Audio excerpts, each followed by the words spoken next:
Thanks very much for inviting me down. It's almost like the takeover of Queensland, as by the sound of it this morning, but we'll survive. So I just want to talk generally about basically precision ag work that we've been sort of doing for the last 15 odd years. We've been running a precision ag business across Australia since about 2002, and really focused on sort of practical application of new technology. And obviously there's a lot of new stuff coming. Every day you see more and more things arrive, and I guess my role is to really pull apart what's useful for you guys and what makes sense, what makes some money, and what stuff's pretty well a waste of time.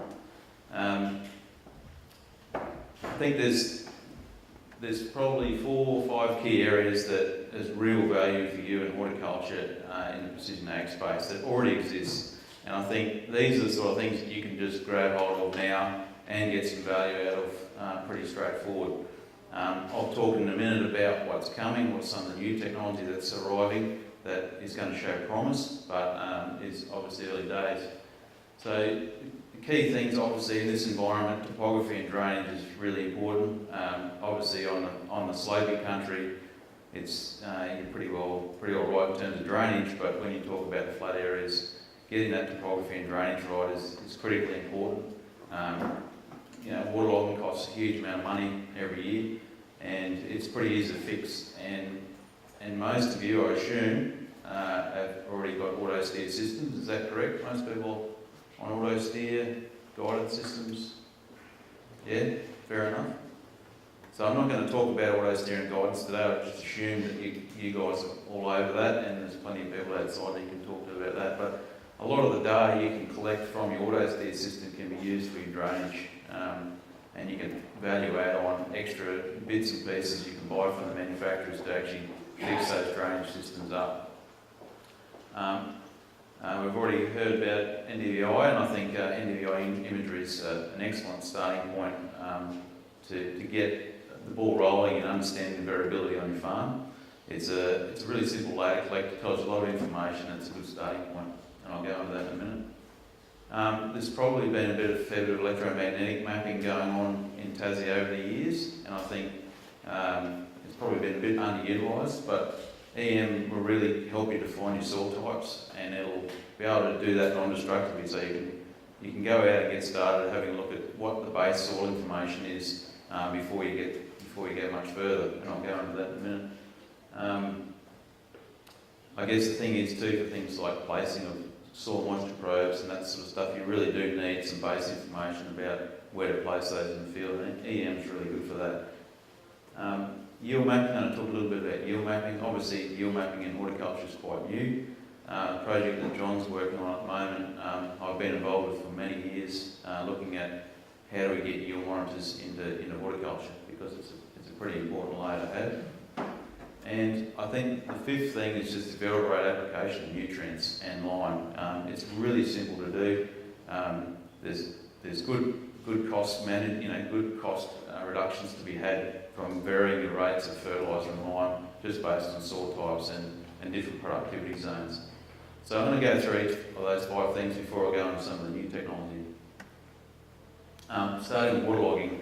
This is the sort of stuff that we see all the time in broadacre grain cropping. I work all over the country, so I work across broadacre and horticulture. In this one paddock alone, we made him $100,000 in 2 years just from waterlogging.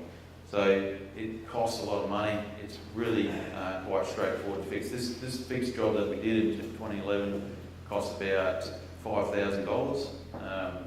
And just from strategic drainage in these fields can make a huge difference. So there's a difference here though between just putting strategic drains in or full land levelling. So if you want to do the full bottle land levelling, then that's achievable pretty cost effectively nowadays with new technology. But in a lot of cases I see all we really need to do is put a strategic drain in, just a dish-shaped drain. There's nothing more complicated than that.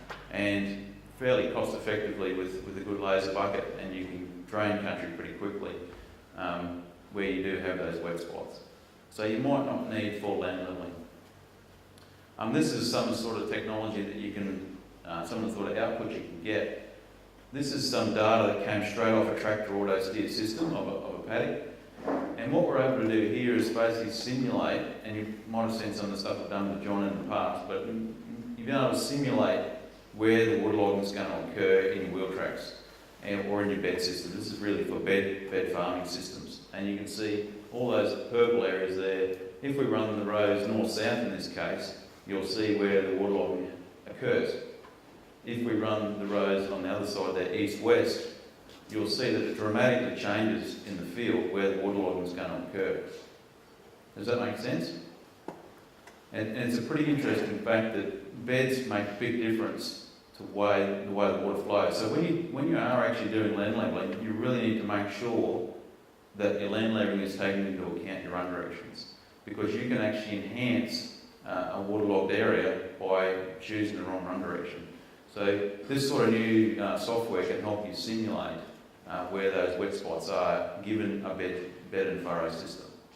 And all of that just came off a tractor auto steer system. So pretty easy to get hold of. In this case, we did full land levelling here to actually fix that problem, and he ended up running his rows east-west, as you can see. But we fixed this waterlogging problem up here, and most of the rest of the field was pretty well right.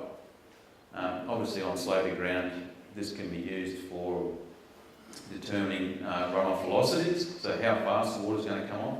And we've done some really good work in Queensland where we've changed the run direction just to minimise the erosion down wheel tracks and down the furrows. So that's the other great advantage of this type of stuff. We can simulate that before actually going into the field, before putting your run directions in the paddock. If that makes sense. I want to spend a bit of time on yield mapping because, again, there's been a fair bit of talk around it, but I think the potential's there. We've had yield monitors in grain crops now for near on 20 odd years, and they're now becoming a critical part of the whole precision ag process.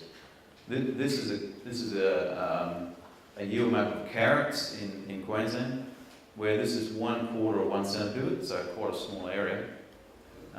You probably can't read back there, but the blue areas, what I've done is I've taken the yield monitor data, I've times it by the price that he got per tonne, take away the operational costs, just so it's a gross margin, it doesn't include fixed costs obviously. But the blue areas there, the gross margin is between 20 and 30 grand per hectare, and the green area is $10,000 to $20,000 a hectare. Right down to the yellow, we're talking about 5 to 10 grand a hectare gross margins. So that's 1/4 of 1 centipivot. That's a 6-fold variation in profit.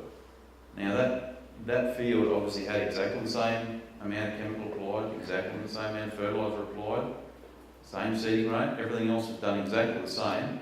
The difference here was the yield was different, which dramatically changed the profitability of this pivot.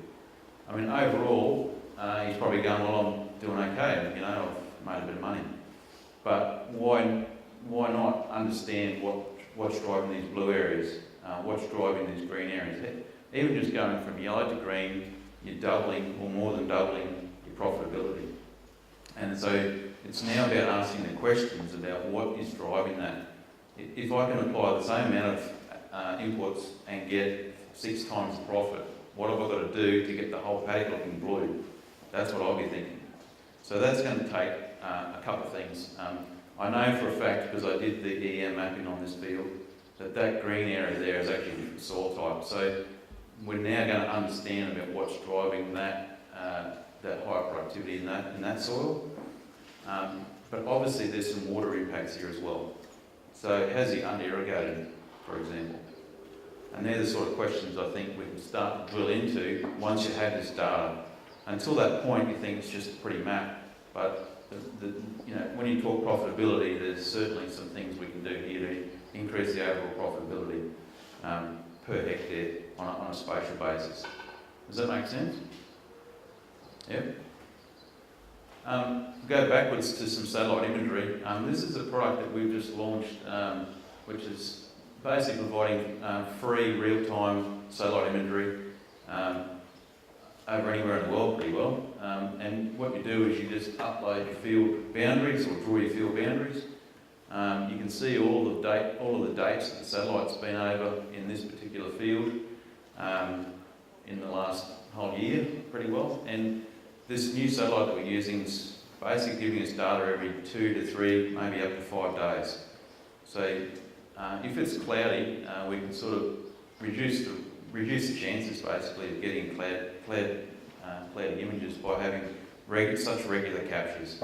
So feel free to jump on. I had to jump on and did a few paddocks last night from around this district, and yeah, about every 3 days this image is captured recently, and it arrives on the same day it's captured. So if it's basically real time. As soon as it's captured, it arrives in the platform. So it's free to use. It'll always be free. We're trying to get people involved in the technology to understand what the value is for them. I think that's one of the key barriers to precision ag in Australia has been the access to this sort of data, the ease of use. So we've made it as simple as you possibly can to get access to data. So all you've got to do is draw your boundaries and pick on the date you want, and it clips it to the field boundary and stretches the colour so you can see the differences. And I think the third barrier has been a low-cost entry. People have been charged from day one trying to get into precision ag. I think that's been the wrong approach. If people don't see value, they're never going to go to the next step of doing something about variability. So feel free to jump on with that and have a look at the crops. There's some pretty interesting centipedes I had a look at last night with quite a bit of variation, and it's just on our website. EM, I talked about that before. You've probably been exposed to EM soil mapping over the years, but basically it's non-destructive, so a quad bike will run over with the EM dragged behind, and what it does, it penetrates down into the soil about 1.5 metres without any destruction at all. And in this case, you can see there was 4 centipedes there, and on this red area here was a really, really heavy clay. Okay, it's pretty ordinary bit of clay. Right over to the left-hand side here, you can see it's almost like straight sand.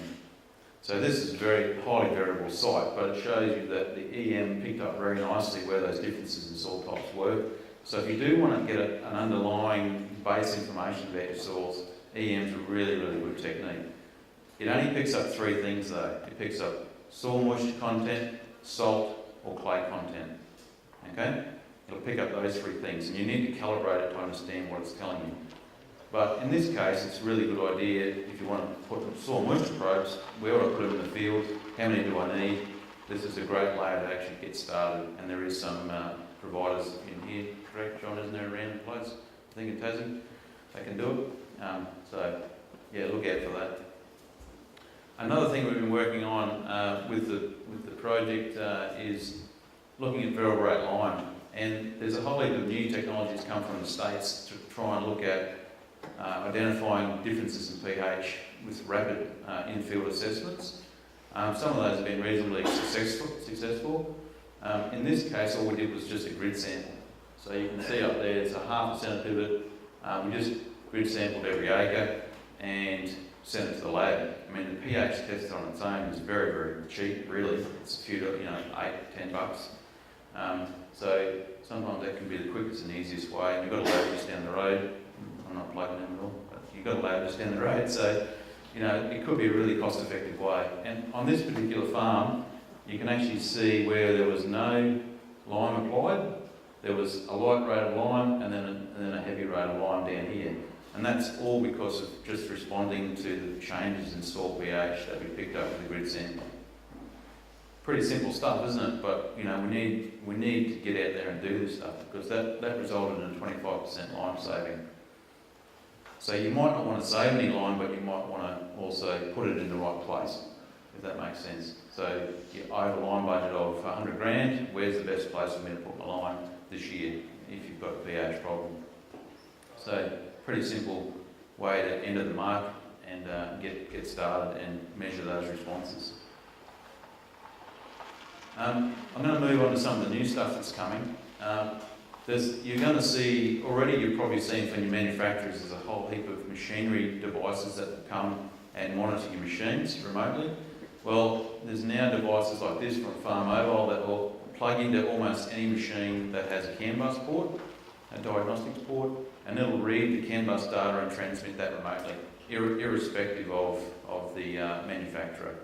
So you can basically pull all the brains of that machine out and put it geographically on a map for you, so you can actually see things like fuel use in real time, hectares covered there, even anything that's running on the CAN bus that can be picked up on the CAN bus port, yield monitor data, all sorts of machine data and application data is all being spun around new machines that's being picked up for this type of device. So it'll transmit that remotely and it'll store all your data in a web-based platform. So you've got it there, almost like a semi-automated recording system, if you like.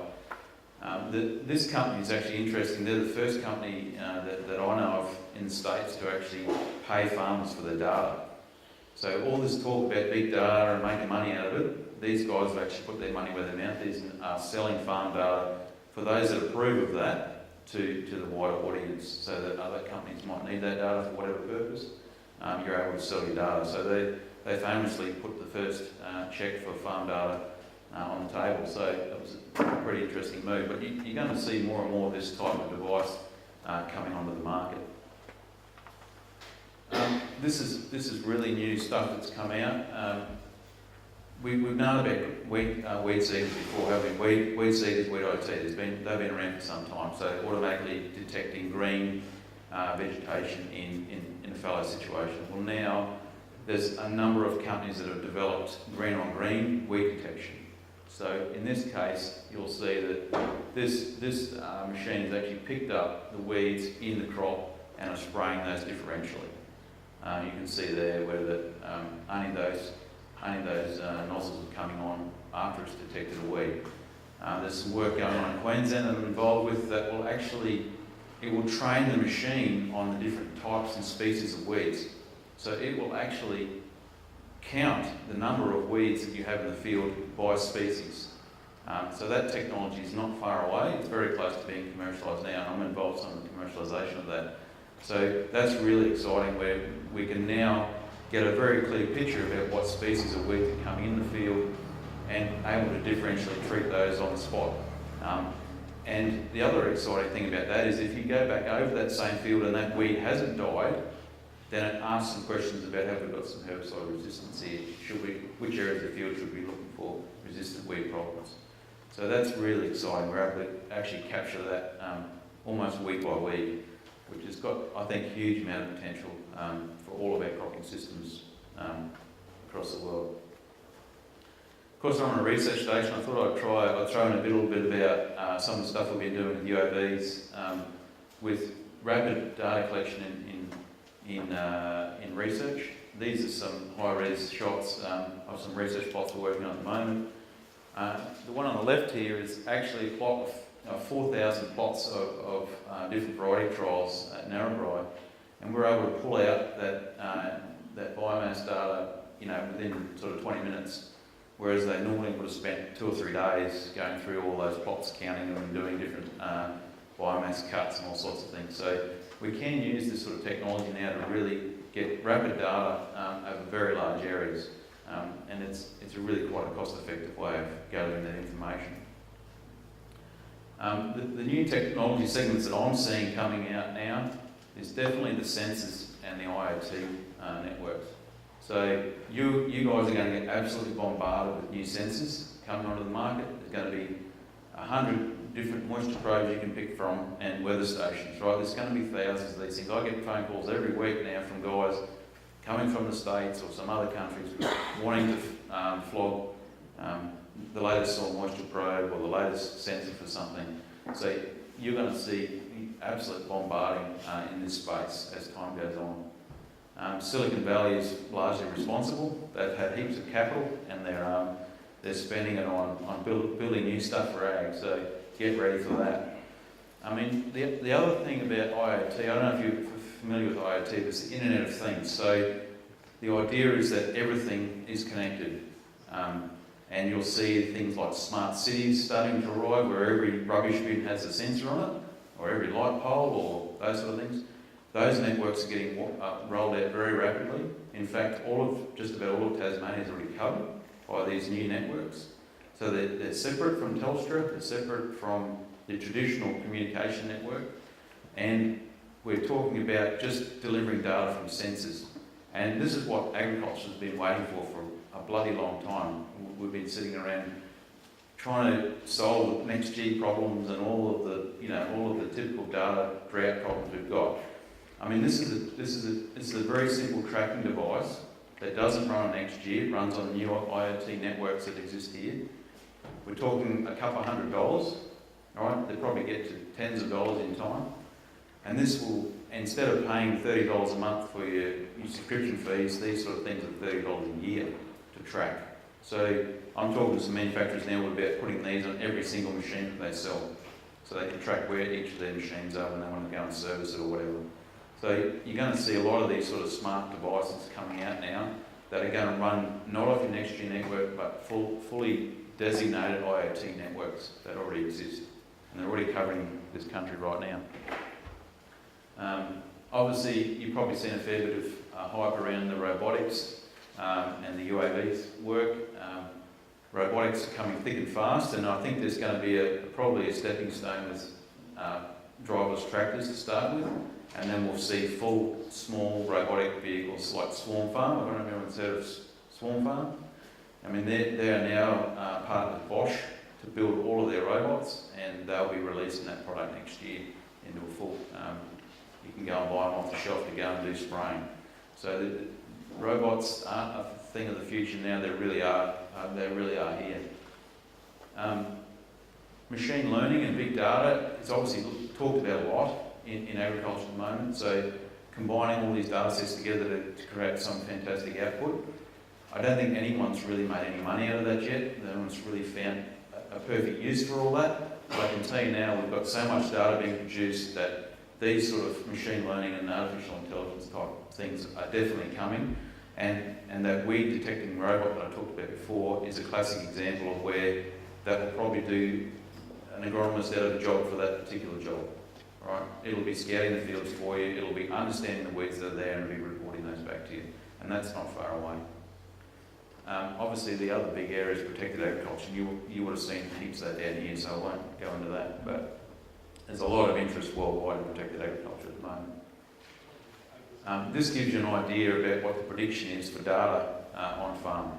And they're saying within 15 years, we're looking at about 4 million data points per farm per day.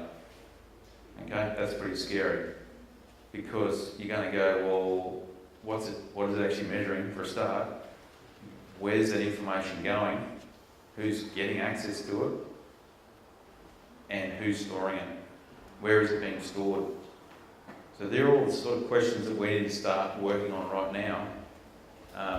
Because if we don't start controlling where our data's going now, we're going to lose the race. You're going to end up having 4 million data points going off your farm to God knows where.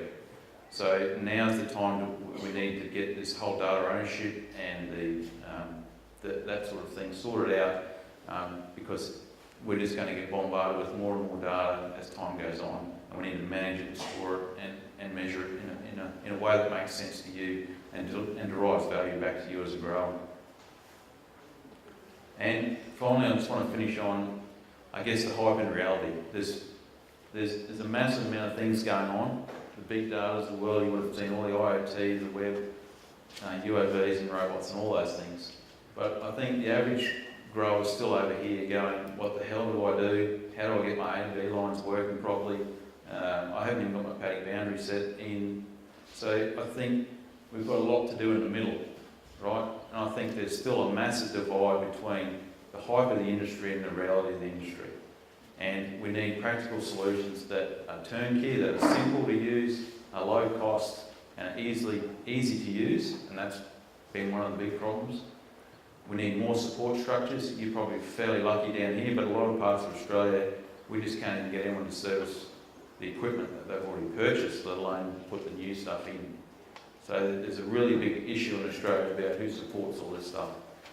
And obviously communications is a massive issue with NBN solving all the problems that we've got. Not. Like that was the promise. We've still got a massive data drought happening in agriculture in Australia, so we've got to solve those issues before we can